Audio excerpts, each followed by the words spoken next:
Good morning, friends, and welcome to New Garden Friends Meeting Digital Worship. Today is June 7th, and I'm Margaret Webb, the pastor here at New Garden Friends Meeting. It is our practice here at New Garden Friends Meeting to begin our worship time together on first days, Sundays, by extending a warm welcome to everyone who comes to worship. And this Sunday, I want to extend that warm welcome to you. You are welcome here at New Garden Friends Meeting. You are very welcome in this space. Friends, I would invite you to take a few moments as we begin worship this morning and greet one another, either in the comment section here of this video or greet one another by text message, by email, by Facebook message, and extend that warm welcome to each other. I especially want to welcome those who are joining us for digital worship, who have maybe never worshiped before with New Garden Friends Meeting, or who have moved away and have not worshiped for many years with New Garden Friends Meeting. We are so glad that you can join us in this digital space this morning. Friends, please continue to greet and welcome one another as I share our announcements for this morning. My first announcement is that we will have our monthly meeting for business, meeting for worship with a concern for business, this afternoon at 1 o'clock. You should have received information about how to join us for monthly meeting for business. It will take place on Zoom, and the information was sent out earlier this week. My second announcement is, as many of you know, Karin Heller, our religious education coordinator here at New Garden Friends Meeting, provided a wonderful email yesterday to our community that included resources for how friends can take action right away here in Greensboro to confront issues of police brutality and racial injustice in our country. She included a number of great suggestions for immediate action that you can take. But I want to go ahead and highlight one of the things that she mentioned in that email. There is going to be a peaceful demonstration here in Greensboro at 2 o'clock this afternoon at LeBauer Park. Everyone is asked to wear a mask and to dress in black if they come to the protest. And for white people who are planning to attend, the organizers of this protest have asked specifically that white people who plan to attend the demonstration do so as a silent, listening presence, as a quiet presence, to allow the voice of the Black activists who are organizing this demonstration to rise to the top. They have also asked that white people who attend this demonstration stay around the edge of the crowd to provide a barrier between the people of color who are attending and the police, who will also be there. So if you are thinking of attending this afternoon at 2 o'clock, LeBauer Park, and you're a white ally who plans to attend, I would invite you to follow those directions from the organizers of this demonstration. Additionally, one of the things that Karin mentioned in her email was how you can get involved with the organizing that's happening within the Greensboro community. That collective of activists is called Greensboro Rising, and they're doing an incredible amount of work within our community around all kinds of issues of racial injustice here in Greensboro. Although the work that they're doing right now is focused on police brutality primarily. If you do not follow social media often, you're not often on Facebook or Twitter or Instagram, and it's not easy for you to follow that work by being part of a social media community, you can subscribe to email updates from Greensboro Rising. I receive the updates from that group, that collective of organizers and activists, and if you email me, I will forward you the information so you can also subscribe and get that information as it becomes available. Those are my updates for this morning, friends. I have a reading to share with all of you this morning before we move into our time for prayer. The reading I want to share with you this morning is from the book of Jeremiah, chapter 20, verses 7 through 10.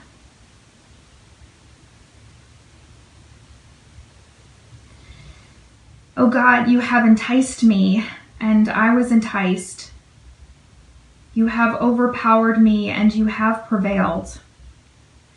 I have become a laughingstock all day long, and everyone mocks me. For whenever I speak, I must cry out. I must shout violence and destruction. For the word of God has become for me reproach and derision all day long. If I say, I will not mention God or speak any more in God's name, then within me there is something like a fire shut up in my bones. And I am weary with holding it in, and I cannot. But I hear whispering, terror is all around. Let us denounce him. Let us denounce him. And all my close friends are watching for me to stumble.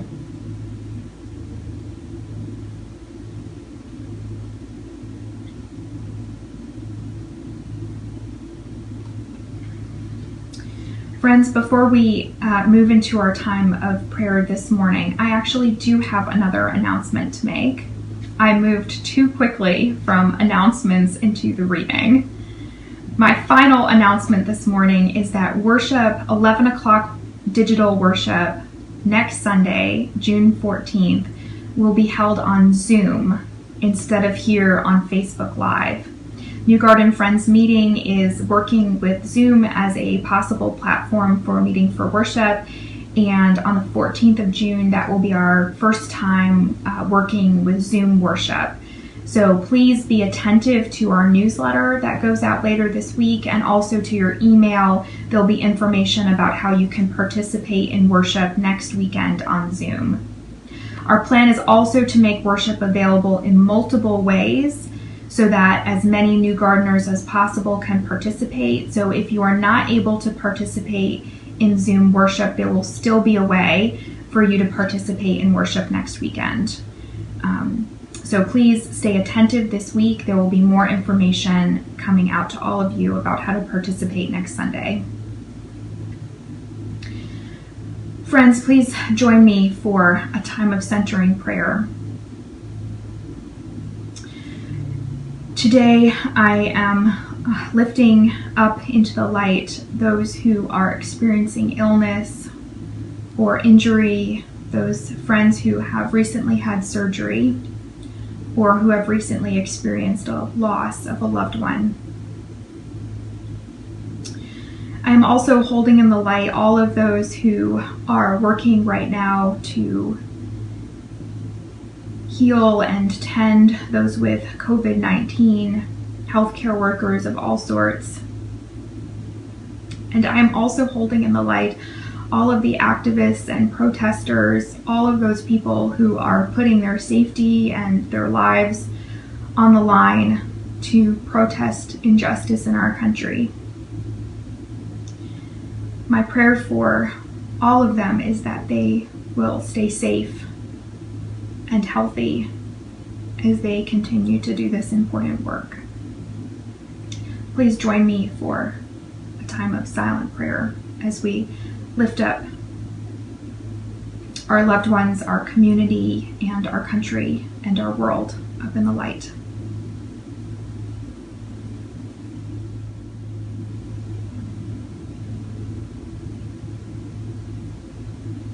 Amen.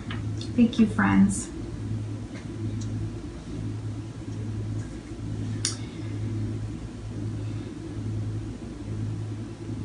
I picked this passage from Jeremiah to share this Sunday with all of you back in early 2020, shortly after Christmas. And I have to tell you that feels like a lifetime ago. I picked this passage originally to celebrate that it has been 5 years since New Garden Friends Meeting offered me the position here as pastor. Some of you might remember that it was this passage from Jeremiah that I used for my message for all of you when I came to visit you back when I was applying for the position of pastor here. Now, I am beginning my 6th year of ministry with all of you, and the future is very uncertain. I have no idea how my ministry might have to change in the coming months or years, and I have no idea how New Garden may have to change in the coming months and the coming years. I know that in the last 3 months, things have changed for all of us in ways that we could have never imagined in 2019.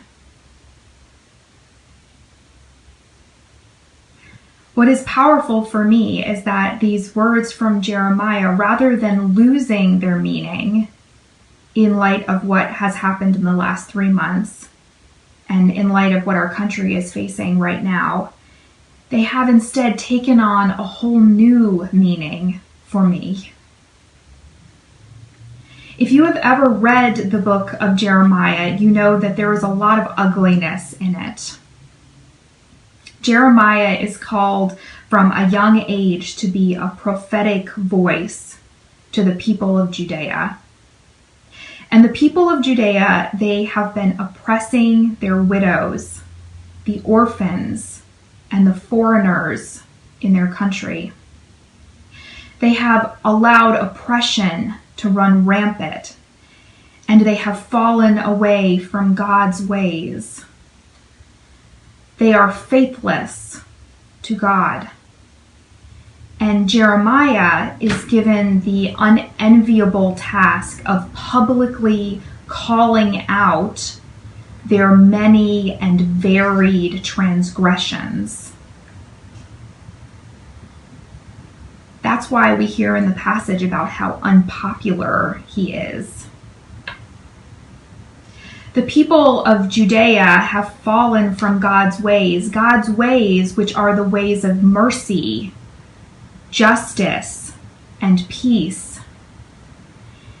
And they are engulfed in hardship, famine, and pestilence, and war ravage the people of Judea.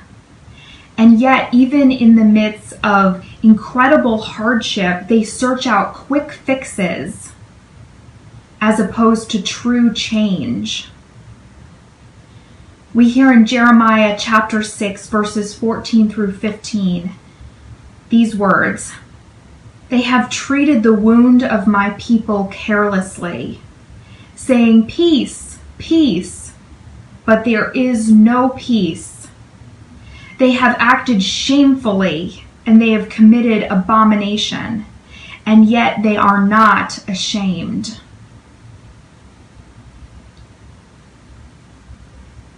There's not a whole lot of gentleness in the book of Jeremiah.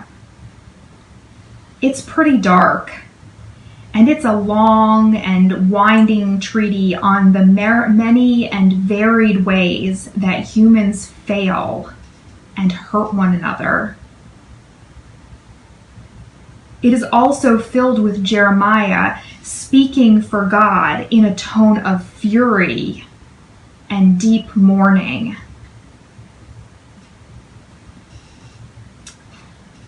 This text speaks powerfully to me in this moment. Famine, pestilence, and war have overcome the people of Judea. Doesn't that sound a lot like poverty and pandemic and relentless violence? Doesn't that sound a lot like what is filling our television screens every day? Jeremiah, too, his prophetic voice speaks to me in a profound way in this moment. He writes of feeling helplessly called forward into God's ministry, even though it sets him at odds with his friend, family, and neighbors. He talks about that fire within him, that fire of a call that cannot be ignored, even if it would be more comfortable and more convenient to ignore that call. God persistently calls Jeremiah forward again and again and again and again, calling him forward to confront injustices and the faithlessness of the people of Judea.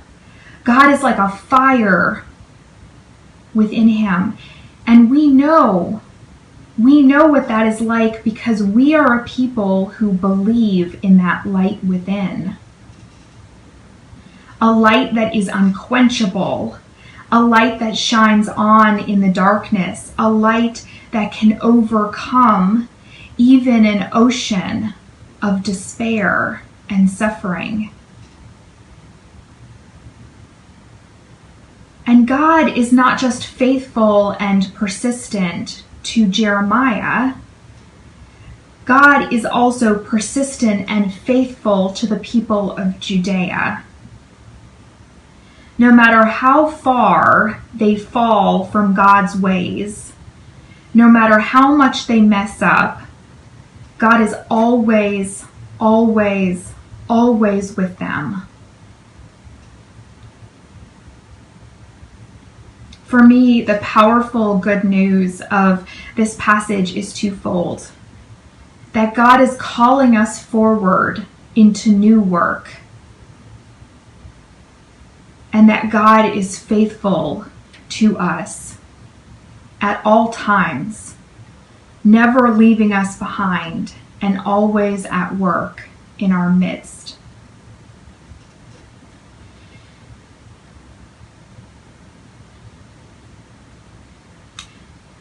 I remember the first protest that I attended that happened because of the death of a Black American. It was in 2012, and it was Trayvon Martin, who was just a child and who was killed by a white man while holding a package of Skittles. And for that protest, I made a sign that said, Micah 3:16, what does God require of you? To act justly, to love mercy, and to walk humbly with your God. And then in 2014, Michael Brown was shot and killed. And I carried that same sign in 2014 and in 2015 here in North Carolina. But I added to the bottom of it, Black Lives Matter. And in between Trayvon Martin in 2012 and Michael Brown in 2014, countless other Black and Indigenous people lost their lives because of the relentless sin of racism. And since Michael Brown's death in 2014, countless others have died. So little has changed.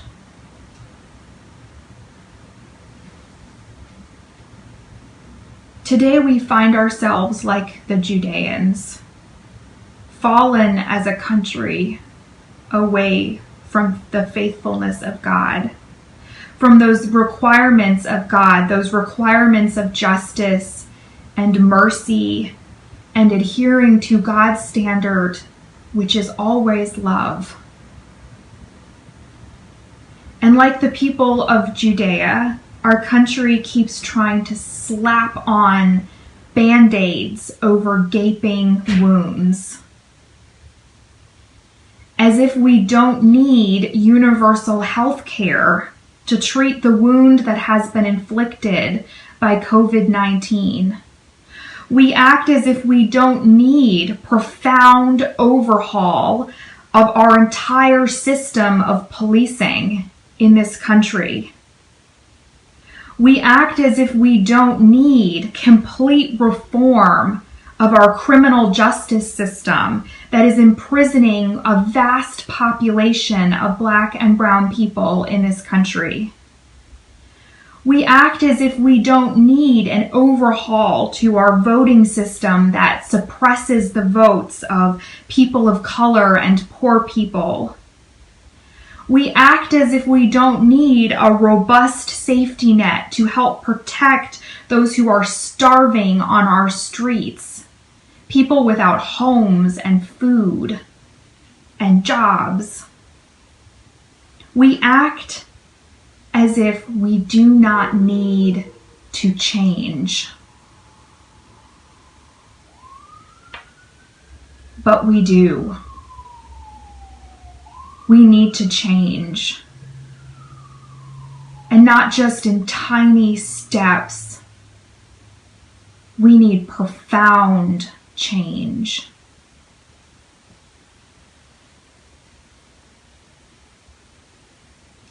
And so, we have to be called forward like Jeremiah. And if we listen closely to the stillness and the silence that is within our center, then we will feel that call. The burning call of the Spirit. That Spirit that is calling us forward and back to the work that we were always meant to do. The work of justice and the work of mercy. And like Jeremiah, this call may frighten us because we don't really know how to do it and we don't really know what it will look like. And like Jeremiah, we might find that taking on this work might cost us relationships. And yet that fire still burns on within us. It might be overwhelming right now to follow this call. I know that for me, I am exhausted and disoriented by the tragedies of the last few months. And the evil of racism is so very, very, very great. A vast system that seems so enormous. So if you are feeling overwhelmed, it may help for you to hear what I am doing to move forward right now. Although I know that the way that fire may be calling you forward will be very different from the way that I am being called forward. You do not have to do the same things that I am doing. You just have to do something. So here are the things that I am doing. I am educating myself about racism and my own white privilege. And then I am sharing that learning as often as I can in conversations with other white people. I'm giving away money. Money is power in our society. And I am trying to share as much of my money as I can with bail funds to help bail out activists and protesters, with organizations doing anti-racism work, and with Black educators and activists who are doing incredible work in this country right now. I am committed to doing the work of racial justice even if it makes me uncertain, uneasy, or uncomfortable. And I am committed to always being open to correction from Black and Indigenous people of color who are in my life. Open to correction so that I can do better and be better in the future. I am practicing resilience in this work.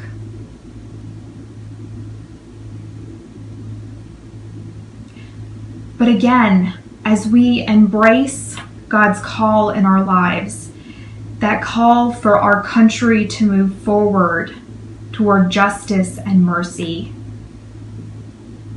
I want to share again the affirmation of Jeremiah.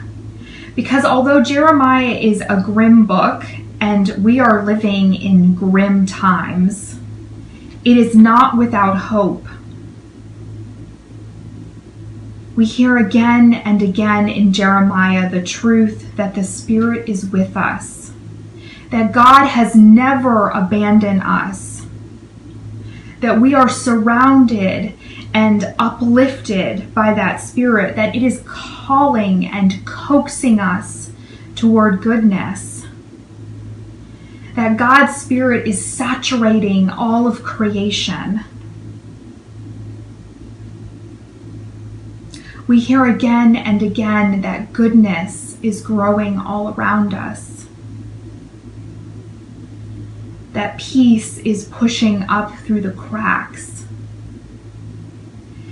that love is fierce and tenacious and irresistible, and that love is blossoming throughout creation.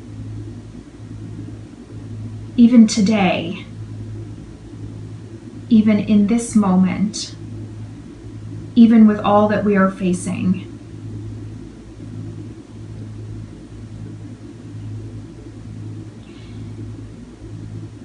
Even in this moment,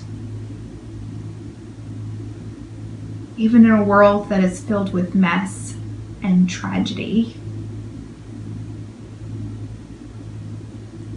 our world is an unspeakably lovely place, filled with so much goodness.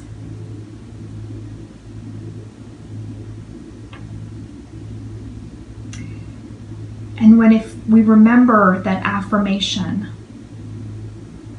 that love is growing all around us and that God's Spirit is with us, when we remember that affirmation, we are able to move forward with courage and with resilience to do the work that we are all called to do. Friends, we will be moving into our time of silent, waiting worship. But before we move into our settling silence, I want to leave you with these questions or queries. How will you faithfully answer God's call for us to work for racial justice? How will you ground that work in the knowledge of God's complete and eternal love of all people? Friends, until we are together again, may peace be with you.